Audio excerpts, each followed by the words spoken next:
Hi, friends. Thank you for tuning in to the Concussion Coach podcast. I'm Bethany Lewis, the Concussion Coach. I'm a neurological occupational therapist and certified life coach, and I specialize in guiding people through their concussion recovery journey. I am passionate about helping people understand their injury, speed up their recovery, and reclaim control over their life post-concussion. The purpose of this podcast is to help increase awareness of concussions and the impact they can have on a person's life, and to bring hope to people who have suffered a concussion and those who love them. I firmly believe that sharing stories and knowledge about concussions will bring important light and understanding to this misunderstood and often invisible injury. The information in this podcast is meant to bring that awareness and hope and is not meant as medical advice. The opinions shared are those of the interviewees and my own. If you are suffering with lingering concussion symptoms, I have created a concussion coaching program specifically for you. I will be your mentor to guide you through your recovery journey, offering help with understanding and managing your symptoms, setting achievable goals, and learning how to manage your own thoughts and nervous system in order to get control over your life again. If this program sounds like something that would help you or someone you love, sign up for a free consultation. In the consultation, you'll get valuable information and resources and gain hope for your future.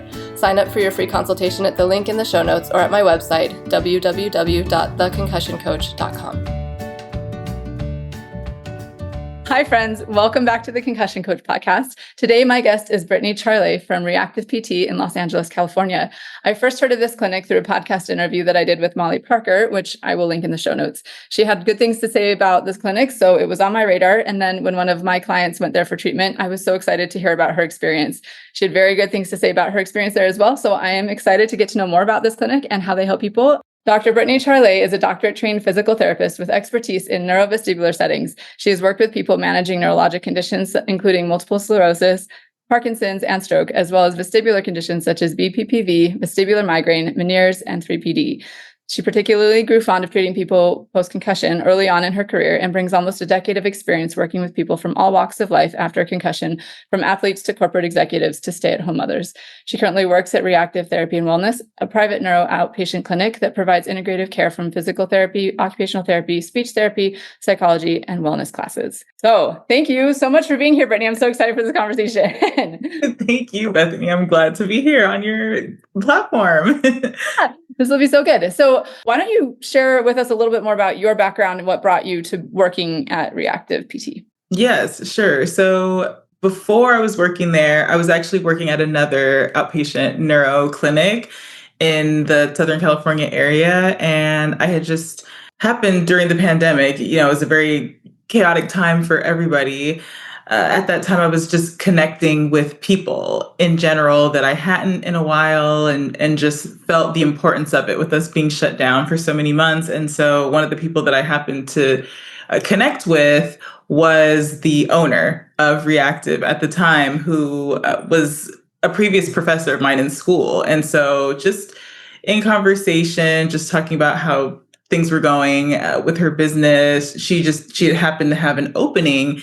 And so she just actually reached out to me, letting me know if I knew anybody, because at the time I lived very far from this clinic. So she just thought, well, if you happen to know anybody in your class.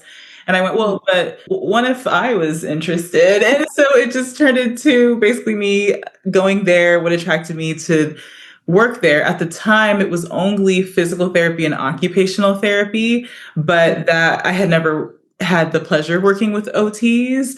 And so that was attractive to me, to be able to work with more than one discipline, and then to take my career to another level where I could become a better therapist for my patients, because at the time they were also doing some education to other therapists. So I thought, okay, great. I'll be able to learn a lot. And well, actually, when I got there, within 2 months, the owner asked me to teach a class. So I ended up starting to teach classes. So the class was actually on 3PD.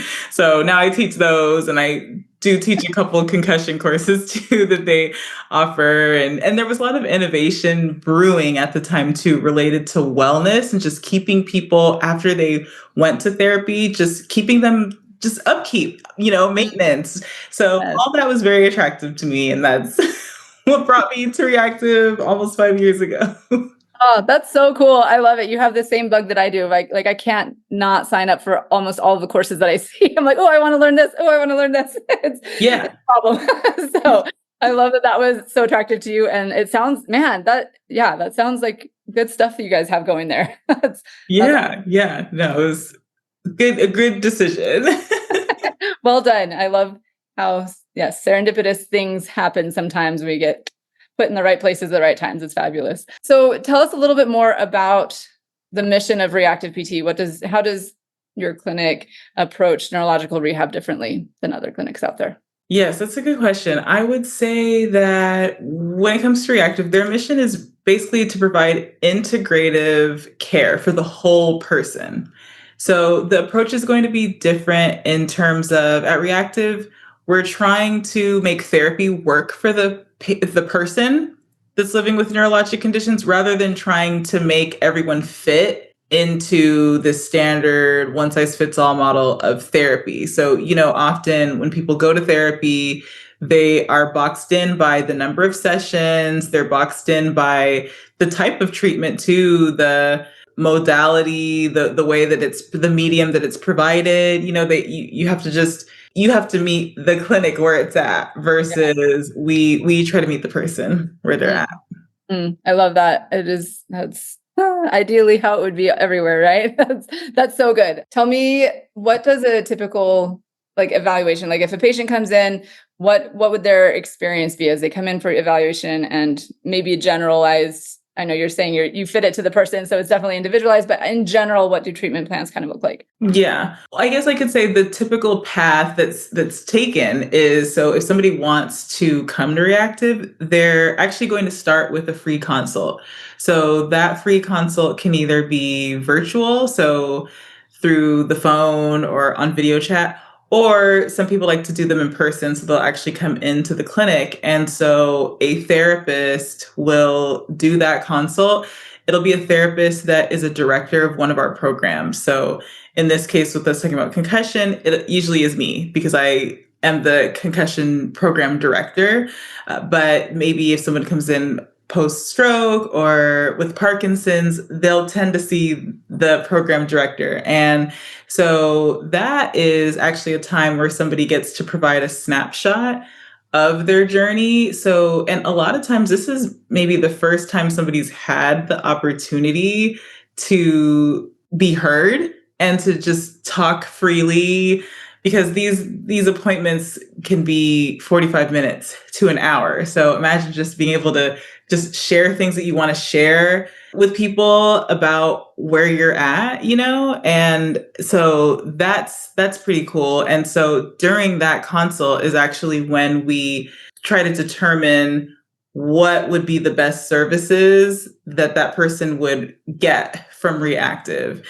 And so then from there, if we decide that singular therapy is best, it sounds like OT can really capture what you need, or just PT, then from there, they'll get their evaluation. But if we're deciding that they need multiple, then they'll get multiple evaluations. I guess that's kind of the first thing that everybody will get.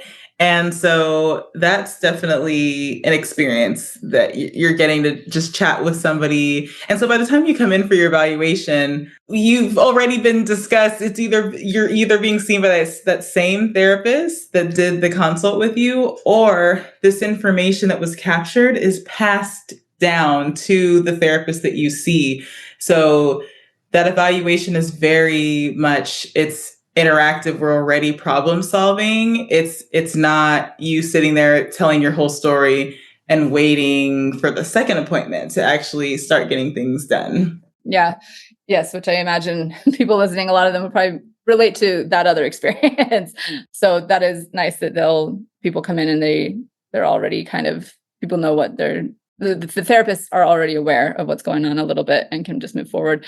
And I know that I saw one of the emails that you sent out to your email list about the pie chart approach. So, and our mutual friend who went to your clinic mentioned that she really liked that idea. So I was hoping you could share that with our audience and let them hear what you mean by a pie chart approach to evaluation. Ooh, yay. Does that mean you're on our concussion newsletter? Because I read those. So. Oh, I should be. I am not on the list. I got that one forwarded to me and I was like, oh, good. She forwarded it. Okay, cool. Yeah. So maybe she's still in the newsletter. Yeah, so I send out a newsletter once a month, and I just Usually just little happenings. If there's some amazing new research, concussion related, I'll put it on there. Or if we've done an interview with somebody on social media. So we like to do that, people after they've done a program, because people want to hear from people who've been through it, right? It's different when it's the articulated experience for someone who went through it versus the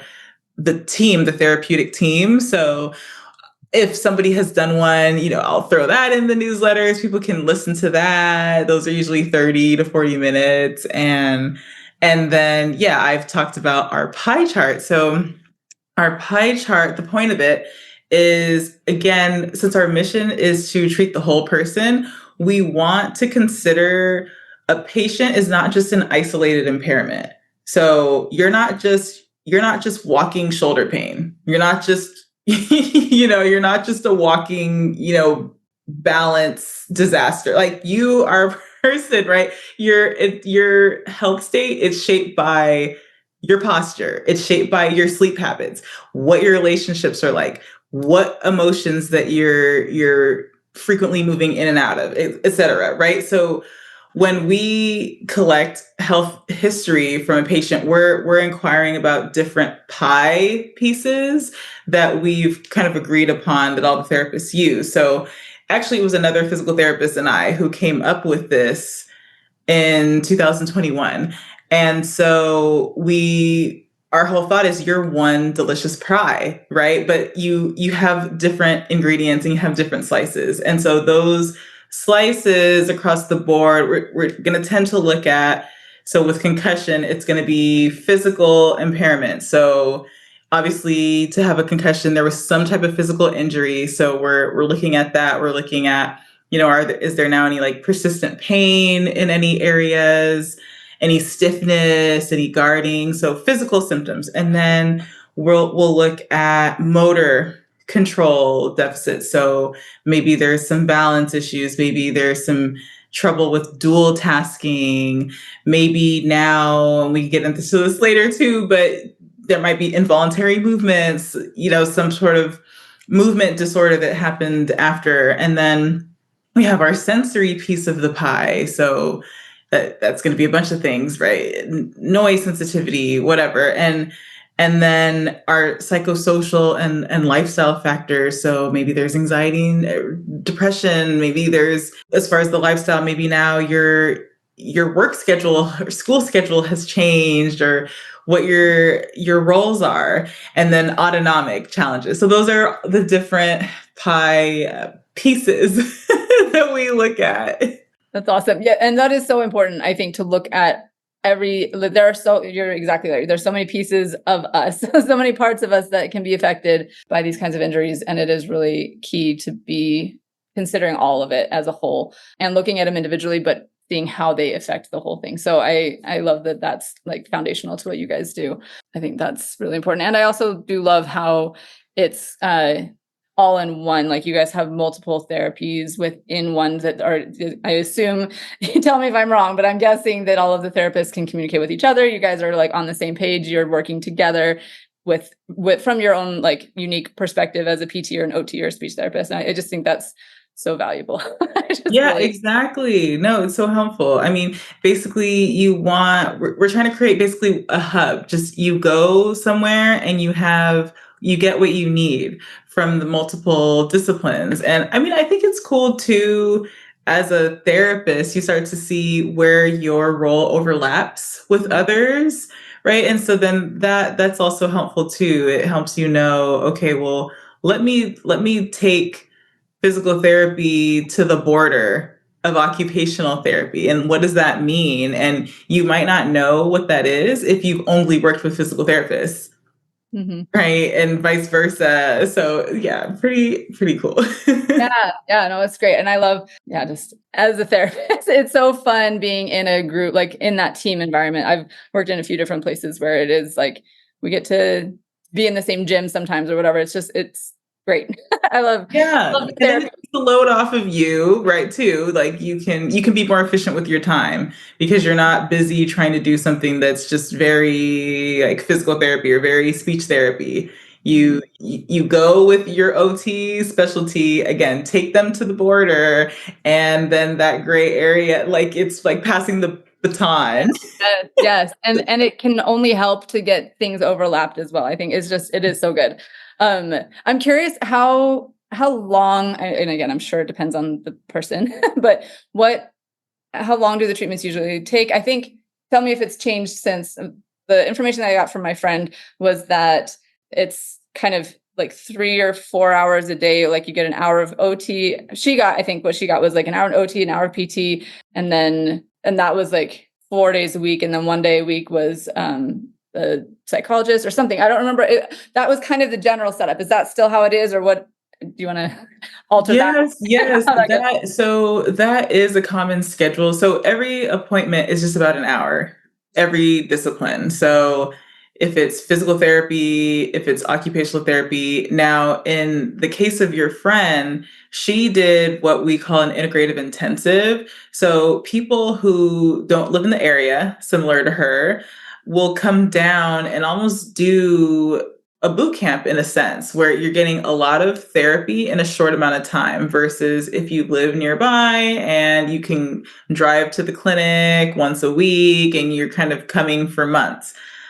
We have people who come from the other side of California, out of state, out of country. And so when they come, a lot of times it might be a whole month. And so it might be a whole month and somebody's getting, so in her case, we had decided on physical therapy, occupational therapy, psychology, and I want to say yoga therapy as well. And so she had these disciplines and we had different frequencies for them. So I believe we had decided on 8 weeks. And that was something I had come up with when I talked to her. So she did a consult with me. She did a free consult. We chatted. And based off of what was going on with her, I was like, I think the timeline should be 8 weeks. I've said, ideally. Now you tell me what we can and can't do. You tell me what time barriers there are, what financial barriers. Like that's where I usually start. I just go ideal.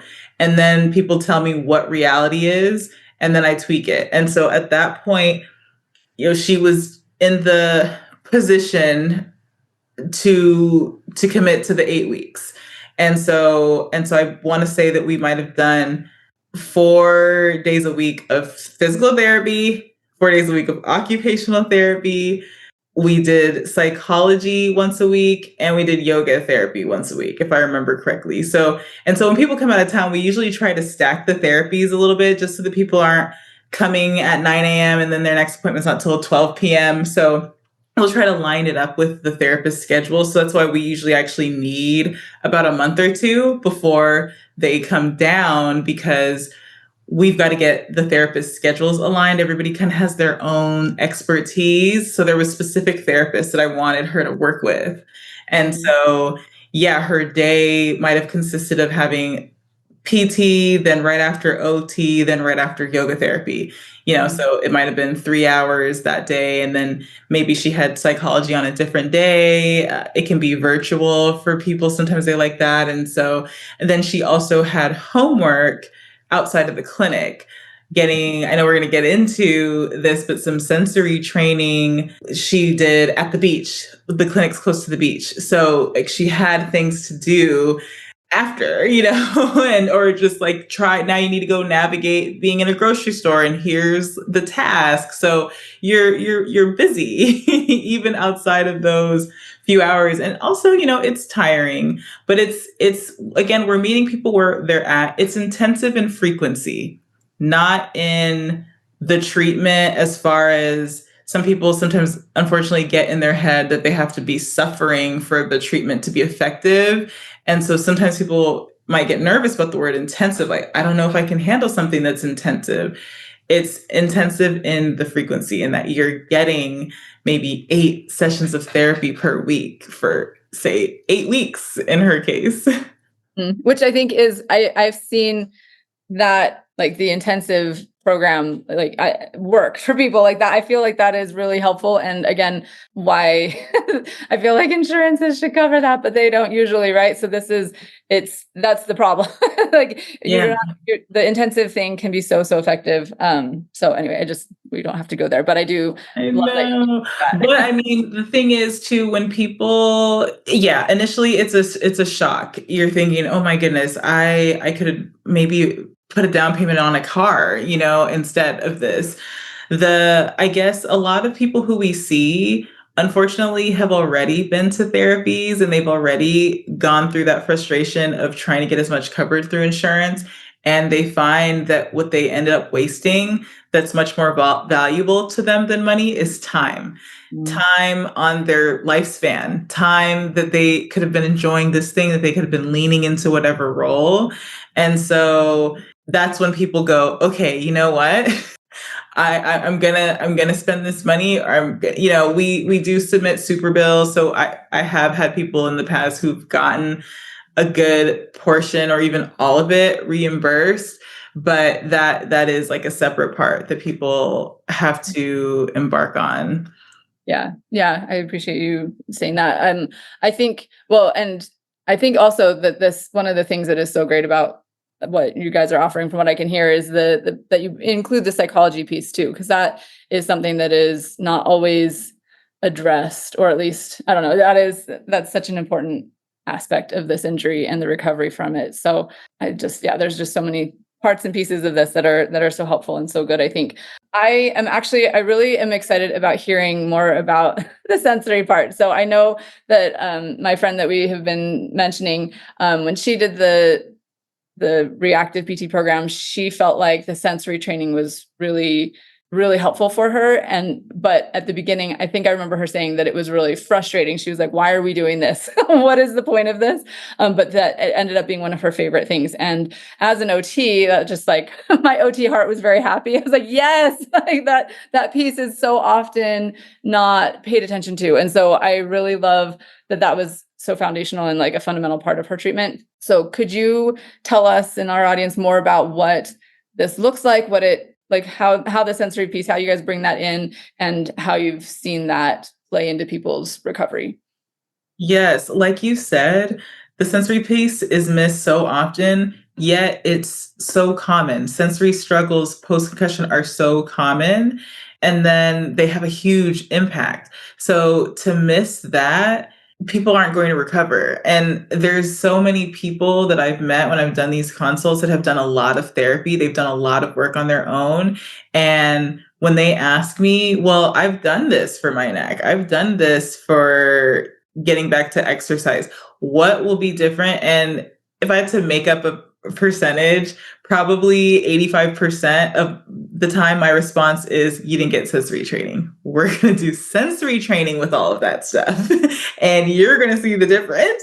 And it's funny because that friend, your friend, she'd actually already found, and I know we'll link this in the show notes, but she had already found some videos of some sensory treatments that Reactive puts out on YouTube. And I can't remember what it was that she had done already before we did the consult. And she was like, that helps.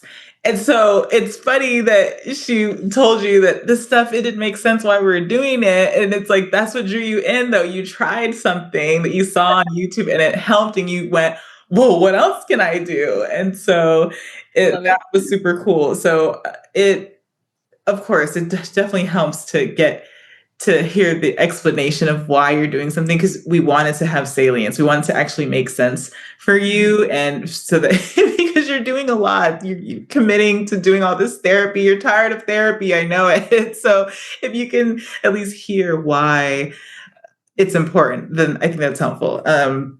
So sensory training in general is it's a very general term. It's broad. It can consist of a lot of things because we have numerous senses. I said earlier, the pie chart, there is a sensory piece of the pie that we look at. And so some symptoms that may manifest as being sensory issues that someone could have post-concussion could be noise sensitivity. You have issues with bright lights, visual motion sensitivity, which is when you see things that are moving around you and that triggers symptoms.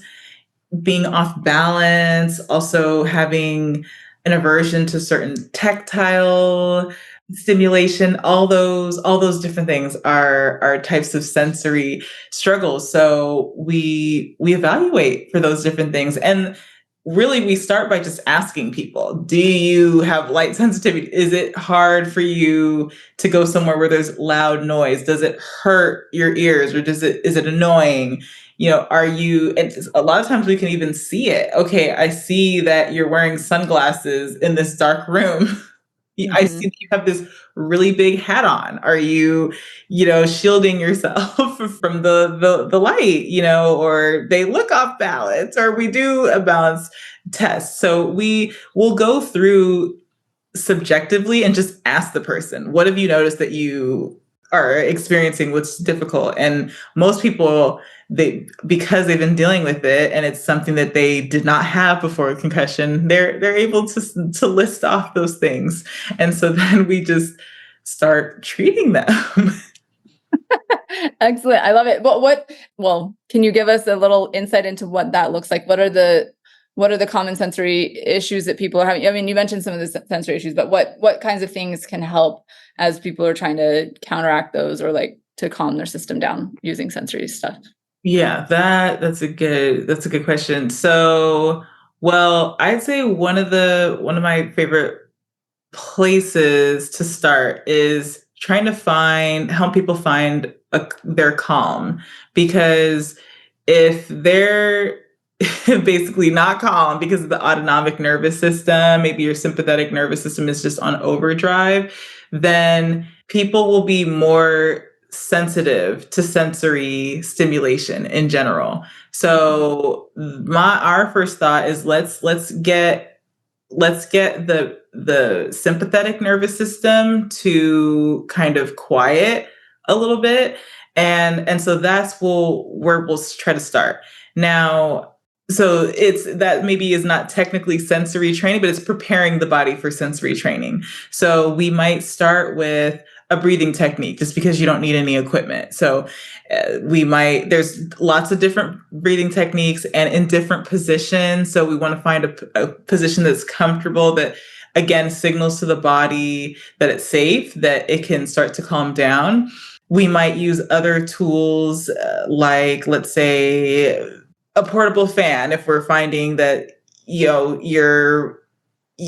find that you like cooling sensation. So that's where the OTs usually come in.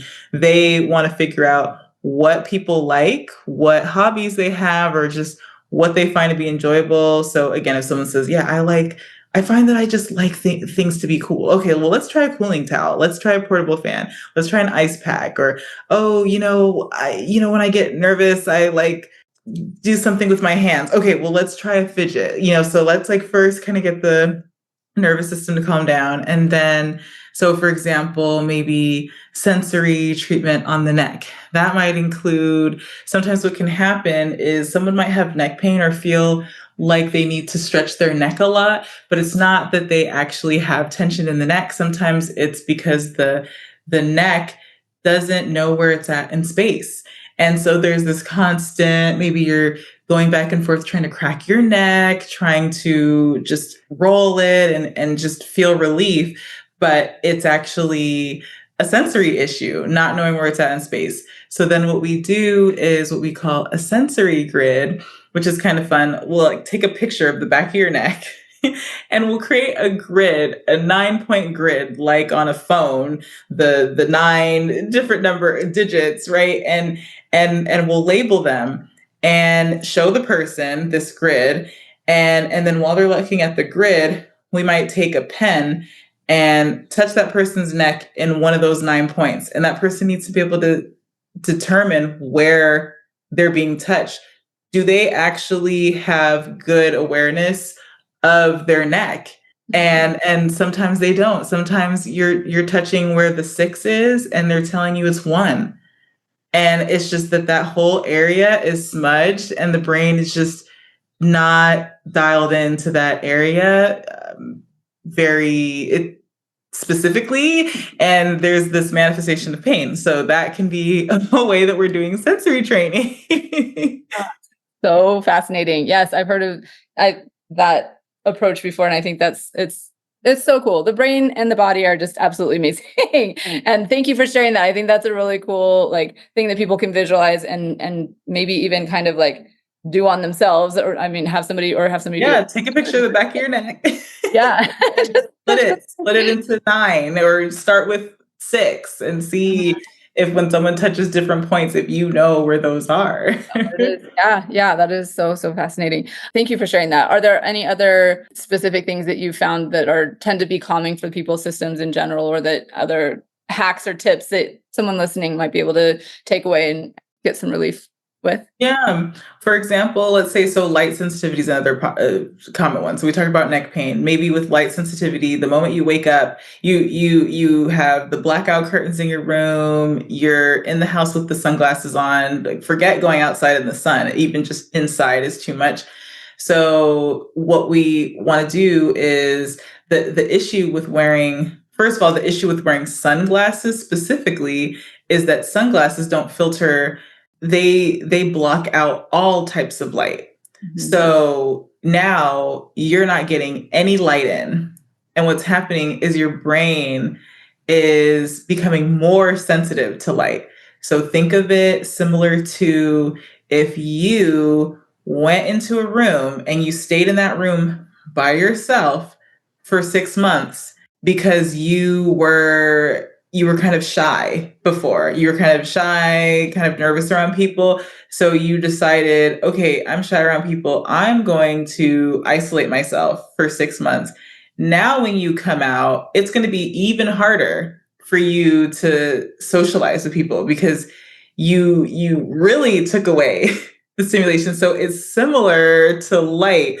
So one, I'll start with trying to switch out people's sunglasses.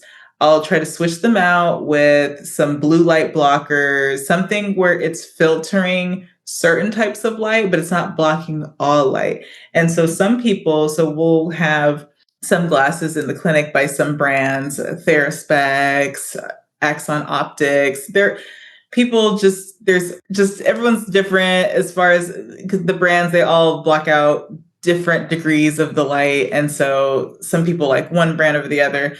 And some people notice an immediate difference. They go, oh, I can be outside without all of these things covering my head and face. So that's one thing. Or say you don't have these glasses, but you're at home and you want to try to get some light in.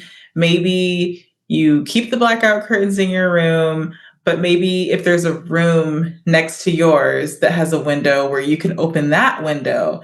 And so it's not completely dark when you wake up, but there's a little bit of light coming in the hallway in front of your door. That can be a way to start to progressively let light in. So that is also a strategy we'll use for sensory training, is just to gradually expose you. But again, not painful. We're not going to say, okay, now we're just going to leave all the windows open and you're just going to deal with it. That's not going to help. Don't do that. Anyone listening. Yes, I think that's just grading the activities to make it so that it's like baby step. You baby step your way in. If you've been shielding yourself from lots of things and then you want to try to come back out, you do it in, those baby steps. It does make a difference and it is possible. That's something that I think kind of in our conversation, we've both seen it. We know it is possible for people. That's kind of the foundational, baseline belief for us, but I don't know that everybody has that. So I just want them to know, it is possible. You've seen it, right? You've seen people make progress. Yes, absolutely. Oh my gosh. Yes. It's just about knowing how to grade it. And sometimes you just don't know what a step below what you're trying is. That a lot is what happens with people. And you've done this where you've coached people where you're helping them find the just right challenge. Maybe they've tried just opening all the windows in their room and they think, well, there's nothing else. This is the lowest level of stimulation. And for example, I'm saying, well, open a window in a different room and let's see how that goes. Right. So I think that's where people can, if they can learn that actually there's this other level that's a little lower, and you can do that. And so if you do that for a little bit, let's see if we can then get to that other level that you were struggling with, that was frustrating, that you couldn't master. Yes. And I think it's all about, you mentioned this, the safety, right? Your body and brain are trying to protect you. So it's not your enemy. It's just trying to like keep you safe. And it's just not sure of what is actually safe. That like with a concussion that gets thrown off. And so I think it's helpful for hopefully helpful for people to see or understand, like we're grading it. Like you want to be able to do a little bit and give, like, take that as a win, realize, okay, I can do this much more than I could before. And maybe that doesn't feel like a lot, but it's significant. And once your body understands that it can be safe in that space, then you can ratchet up a little bit more and then a little bit more. And it's increasing your capacity step by step by increasing, like allowing your body to know that it's safe in this space, and then we can expand and expand. And that's what therapy is. And it's a beautiful thing, and it works. It does help people. Exactly. It's so good. So important for people to hear that, I think. So thank you for bringing all of that up. And those are really excellent tips. And I think you can even get I have so many I have these little glasses from Amazon that are different colors, like the rainbow glasses. I think I got these at a wedding. It was like a party favor at a wedding. And I just collected all the ones that people were going to throw away. And I was like, I'll take these. Yeah, a sensory trick I can use for people. Exactly. Or my daughter used it the other day because she was having a headache. And she was like, which pair of glasses should I use? Just go try on the different colors and see what one works. But what one feels better. So exactly. Yeah. But I love that you brought that up, that, the sunglasses block out all of the colors of light. And so if you can expose yourself to most, but just block out the one, then that's progress. So great ideas. Thank you so much for sharing that. I love that this is getting out there. So okay, I'm going to jump into this question about any memorable patients or stories or things that you would love to share that reminds you why this work matters so much, and gives you, hope, that will give our people listening hope as they're hearing it. Yes, luckily there are many stories that I can think of because many people get better. So this is not hard for me. I think one that I would mention, someone that I can think of at the time, it had been almost 3 years after sustaining a concussion, and they basically were just living their life under the radar that whole time. They weren't able to finish school. They weren't really socializing, and just basically doing the bare minimum in order to not have symptoms. And this person I had kept in contact back and forth for 2 years. We had done 2 consults at different points. And sometimes I would just email because I just was like, you're missing this piece. And if you come down here, I was just like, come down,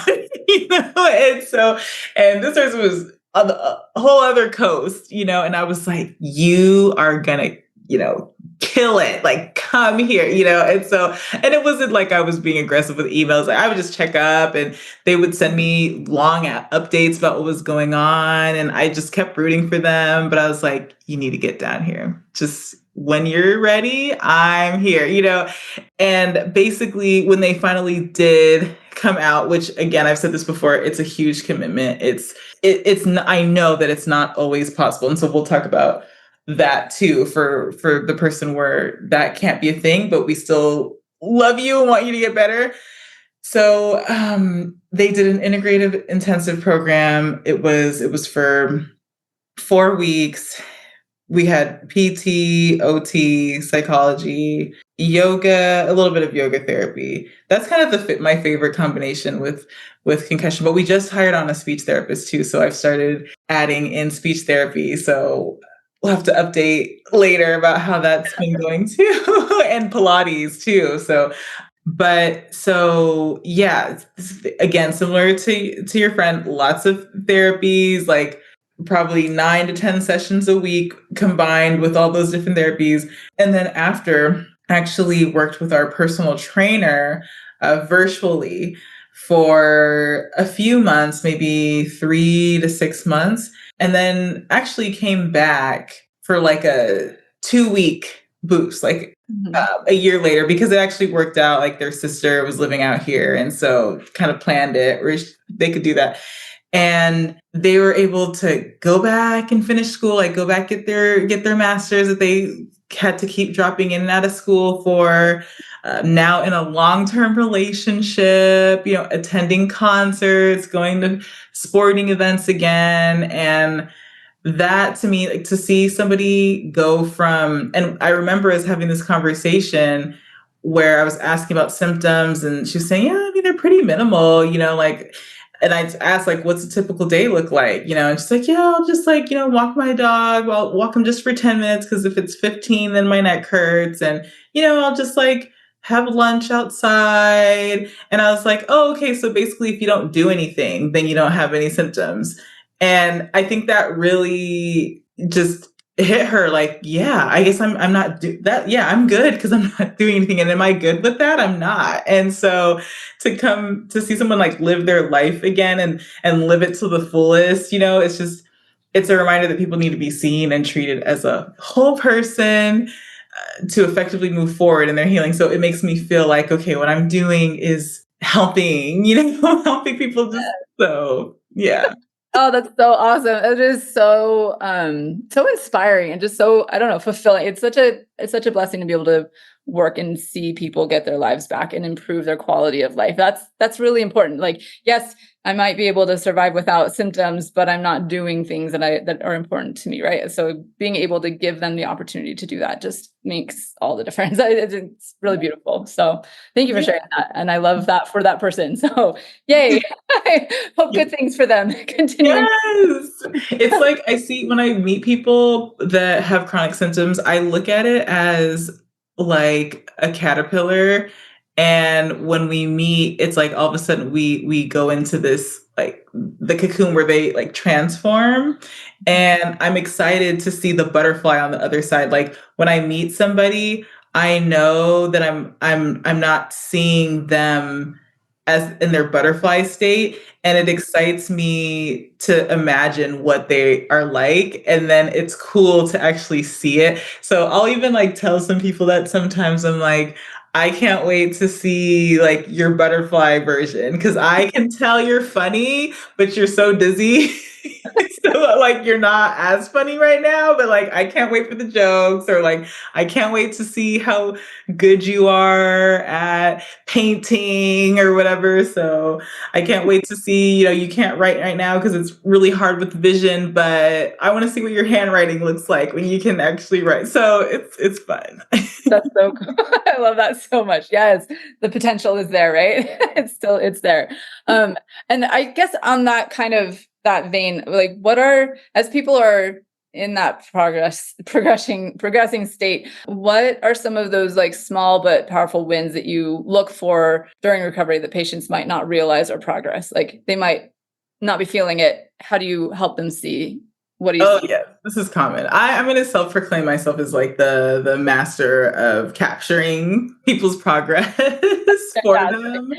So let's see, a common win. So most people, right, have symptoms, whatever the symptom is. Like, this neck pain's killing me, this dizziness is killing me, and they just want that symptom to be gone. They just know that it's there often, and so one of the things I'll start tracking is how long that symptom lasts. So maybe we do something that's provocative and they are just saying, yep, I consistently am still getting dizzy when we read. And I go, but did you notice that the dizziness last week, it took 5 minutes to go away and now it's taking 2? Mm. And they're like, oh, they don't think about that as a win. Like this is taking longer, less time to go away, we found a way to make it go away. So it's still happening, but we're clearing it out kind of thing. So that's a common win. And then also when the symptoms start. So maybe that person gets dizzy after reading and I go, but this time you read 5 lines and last week it was 4. Okay, so so I'll capture those kind of wins. And then 2, sometimes people go, it's kind of similar to when they come on, but maybe the person usually can only read 1 page before their symptoms get to a 4 out of 10. So say it still gets to a 4 out of 10 with reading, but now they're reading 2 pages. So I'm like, well, something must be changing positively, right? If either the symptoms take less time to go away, they take longer to come on, or you're able to do the activity for longer before you need to stop. Yes. Amen. Oh my gosh. I love that. I'm so glad you said those. And actually, as you were saying the first one, I wrote down the second one, but you covered it. So we're good. So yes, I think that's I really do feel like that's a key thing that people might miss, that they don't see, because for them, and understandably so, it's like, yeah, but I still feel 4 out of 10 pain. Like this experience is still happening. And therefore, it feels like it's never going to end. But when you can point that out and be like, oh, actually, yeah, no, it actually took longer for it to start, or it lasted less time, or we know what to do to help resolve it now. Like those are huge. And it seems small maybe, but it actually is a really big deal, and a good sign that progress is happening. So thank you for sharing that. And I think kind of along those same lines, do you have advice for people who is dealing with a setback in their recovery? Like they had been making progress, they've been seeing these things, and then something happens and they feel like they've taken 10 huge steps backwards. Like what do you tell them? What do you say? Yes. So there's 2 common scenarios that I'll go into. So one, I'll say, okay, let's zoom out and let's look back at your recovery, maybe in, say, 3-month increments. And are we noticing improvements overall from either 3 months ago or whenever the concussion happened to now? Like, let's like reflect over a longer amount of time, because we want to know, what I'm wanting to know is, are these like 10 steps that you took back, is this a day-to-day fluctuation that's happening, but there is some improvement, like there's this overall upward trend, and it's just hard dealing with those daily up and downs. And so if that's the case, then the person can better kind of appreciate how much progress that they've made. I actually had this with somebody that I was coaching, actually, that took me through 13 months of what they've been through, and I actually wrote down what they were saying and I made a graph.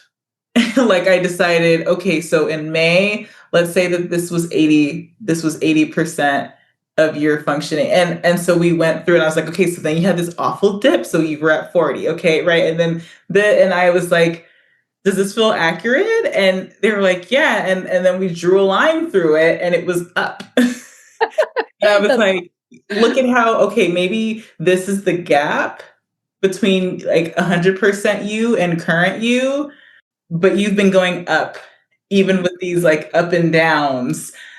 And so that was like very, very powerful for that person. Now, say that's not the case. If you determine that this setback is consistent, then let's pause to troubleshoot. And so if you can imagine that you are somebody else looking at you and your situation. And so in that case, what advice would you give you?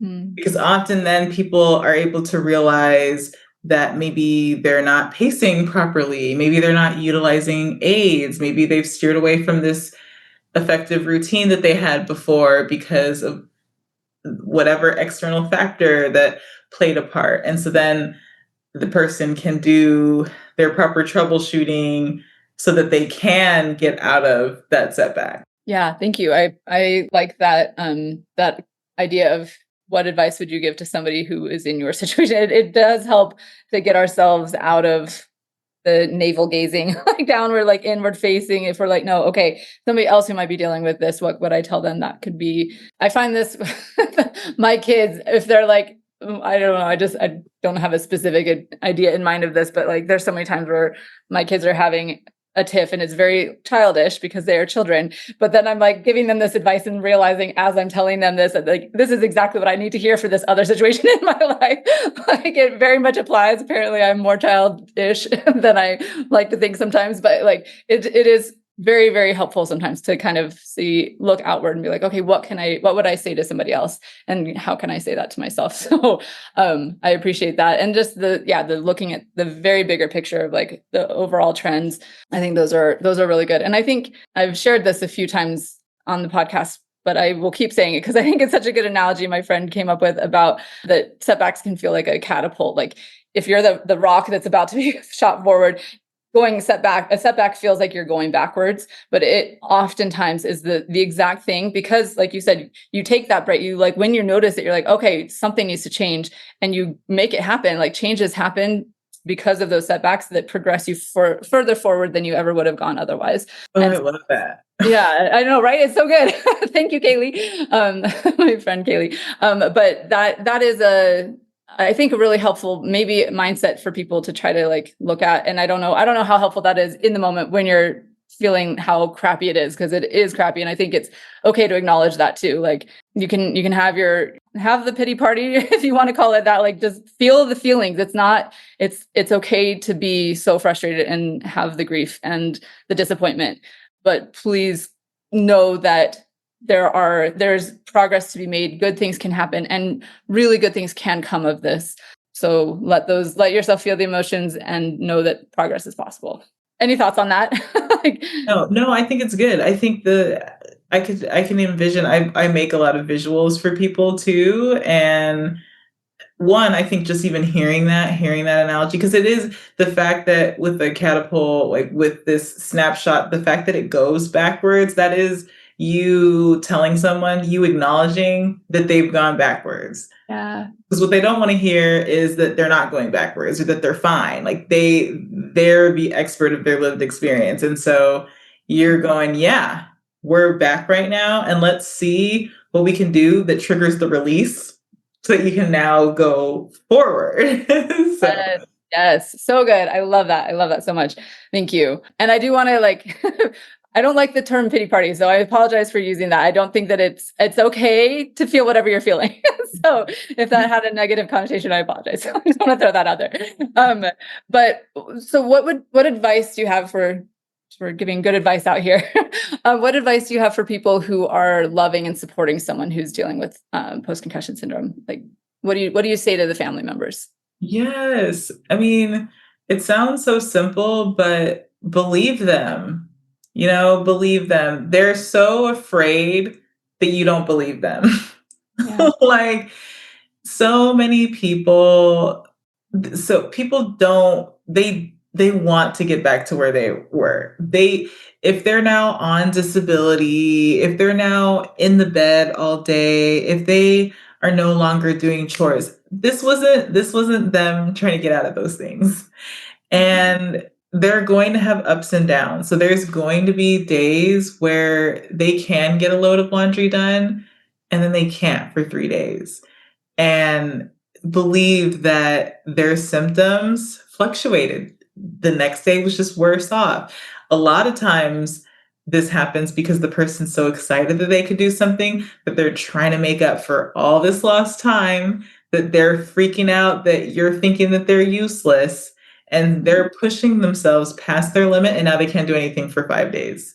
And if they can feel confident that you believe them and that you understand, even if you don't understand through experience, but you understand that if someone's telling you that they're waking up and that they're dizzy, that it's not going to be, it's not helpful to expect them to make lunch like they usually do for everybody, then that can help them actually recover easier because they can focus on their recovery and not have this guilt trip about getting back to things by a certain date, because if they don't, then everyone's going to think that they're just making it up.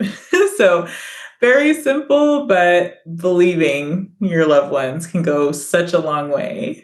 So true. Oh my gosh, thank you for saying that. That is definitely something that has come up a lot on this podcast. And it's validating to hear it again. And I think like what you were saying, and this whole concept of the pie, right? That emotional, psychological piece, if like really can impact recovery. So and you obviously, as we have limited, we do influence each other, but we can't make anybody think or feel anything, right?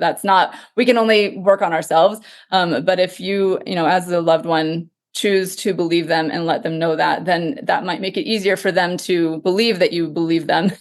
And that can, like you said, can take a load off of their from their mental load and allow them to focus that energy into healing and recovering. So it interplays so in such a complex way that it's hard to wrap our heads around, but just know that yes, we can have a positive impact on people by just believing them, being there for them, and knowing like that co-regulation can be very helpful.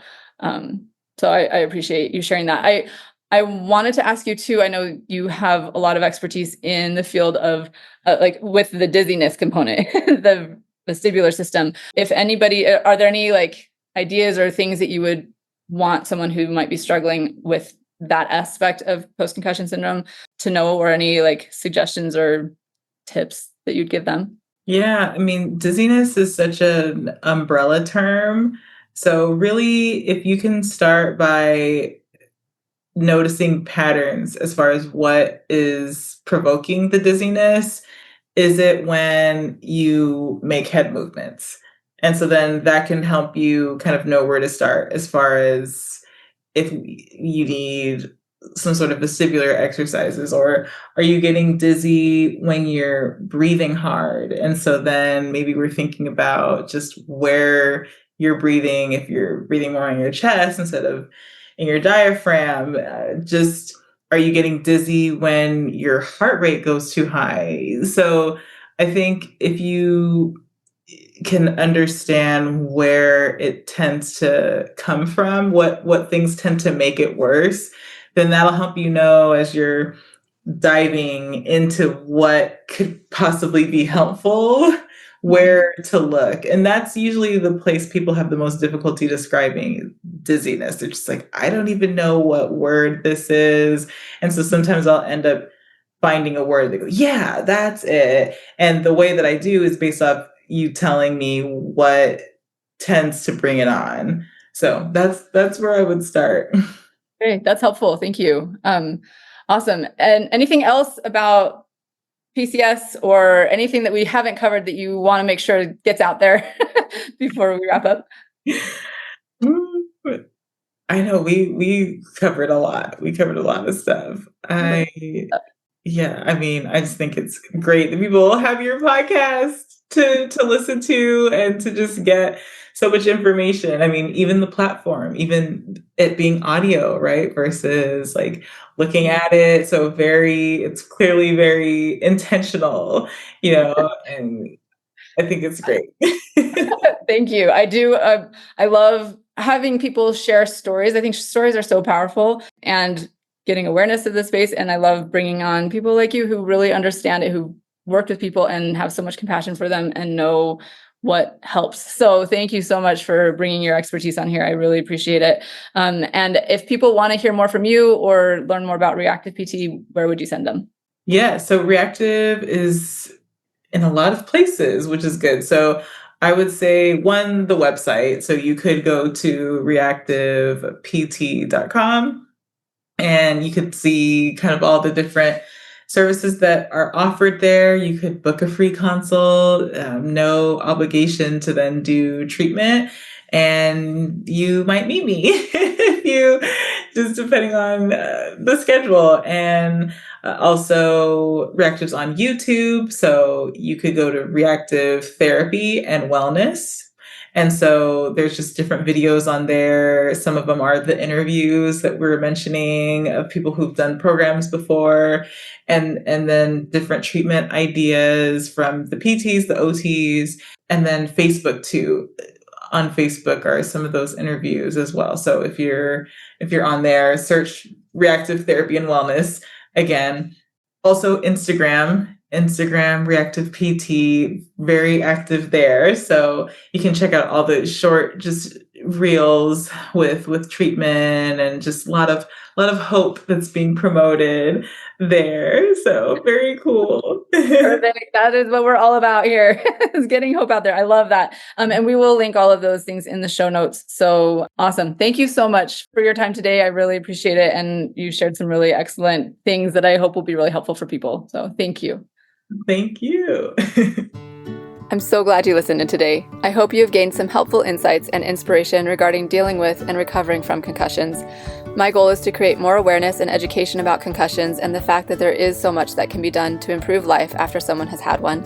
Help me spread the message by liking, commenting, rating, and subscribing to this podcast, and share it with others who would benefit from hearing it. There are more resources available on my website. And again, if you or someone you love would benefit from concussion coaching, sign up for a free consultation using the link in the show notes or at my website, www.theconcussioncoach.com. Thank you. See you next time, and take good care of that amazing brain of yours.